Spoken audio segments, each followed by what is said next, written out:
everyone, I'm Rob Greenfield. Welcome to my tiny house homestead in Orlando, Florida.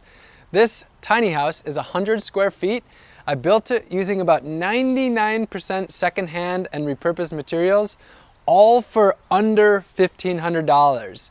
Today, I want to show you a little tour, and I spend most of my time outside, so we'll start here. The outdoor kitchen is one of my favorite spots and where I spend a lot of my time. I've actually got dinner on the stove right now. Sweet potatoes, pigeon peas, and greens. And I'm currently doing a project where for 1 year I'm growing and foraging 100% of my food. So this is all food from my garden or from foraging. I have a propane stove here, just a standard outdoor camping propane stove. But I also cook using a methane biodigester. Hasn't quite produced enough gas to be 100% dependent on it yet, but I switch out between this and that. I've also got a solar oven, and I also cook over the fire sometimes as well. My sink just uses rainwater, so I have access to a hose here, but 99% of my water comes from harvesting rainwater. I have this barrel right here by the sink, and it's just a gravity-fed sink.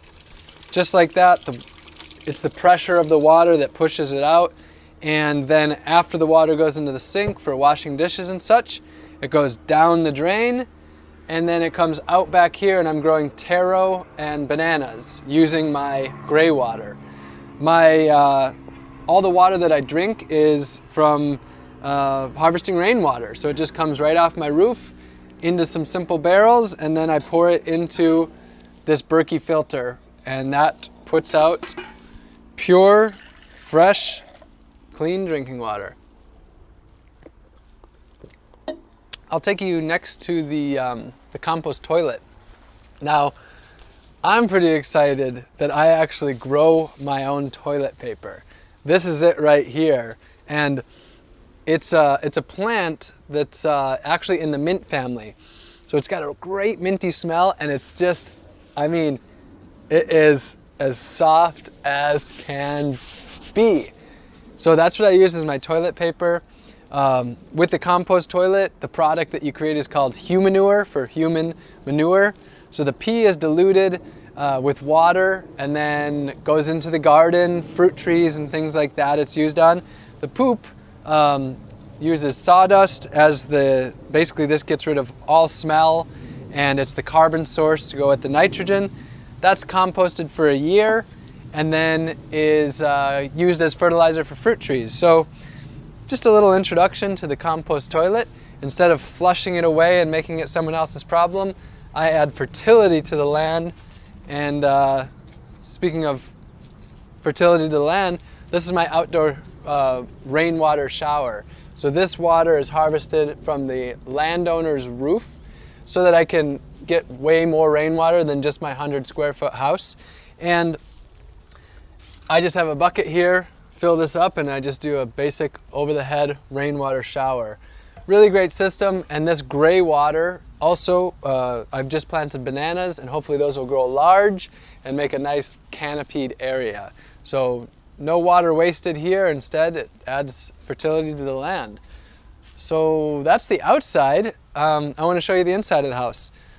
So it's pretty small.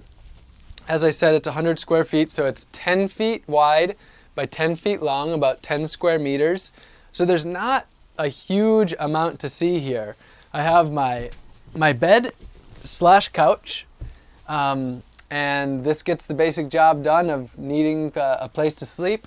Behind me, I have a mosquito net. So here in Florida, mosquitoes are a problem. So I have that can just cover me up, keep me comfortable at night. Under the bed, there's storage. I try to keep my life pretty minimal as far as stuff. For a while, I had my life down to just 111 possessions as I was traveling. But now that I have this homestead and I'm, gardening and growing food, I need some more storage space. So this gets the job done. Over here, this is my bookshelf with, I keep it pretty small, but enough books. A lot of these are based on sustainable living, growing food, things of that sort. Right now I'm reading a book called Honeybee Democracy, which is a great read. Here is foods that I'm fermenting, things like jun and honey wine and vinegars and such. Pumpkins that I grew, those are called Seminole pumpkins. I have bees, 4 hives, 4 colonies, and this is just some of the honey that I've gotten from them. This shelf is just some of my basic possessions. I keep things pretty simple, personal hygiene wise and everything. So not a whole lot there. And really this house exists largely around food. I mean, I tried to not only talk about food, but it always comes right back to it. Here's my desk. I built this just using leftover materials. So this house, as I said, was built with 99% secondhand and repurposed materials. And that's mostly leftover wood from construction sites, Craigslist, Habitat for Humanity, things like that. This chair was $15 at a yard sale. This was $0. It's just some leftover 2x6s and plywood. The electricity that I use here comes from an extension cord from the property. I was going to be completely off the grid, but for this year of growing and foraging 100% of my food, I decided I wanted the deep chest freezer. So I'm just using about $10 worth of electricity per month, so pretty minimal. This house, you know, I've seen comments online saying, isn't it just a shed? Well, I pretty much designed this to be like a shed. I wanted it to fit into the neighborhood. So I pretty much used shed plans and adapted it to be a good house for myself. What I do is I do a work exchange here. So in exchange for someone else's unused backyard, I built them a big garden in the front yard and helping them live more sustainably. And after I leave, this tiny house will actually be theirs to keep.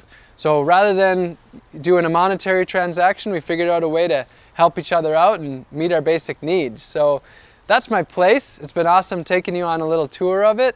If you found this to be inspirational and educational and you got a lot out of it, then I'd encourage you to join me over on my YouTube channel, where I give a lot more details about everything going on here. For now, time for me to have dinner. See y'all. Thanks for joining me.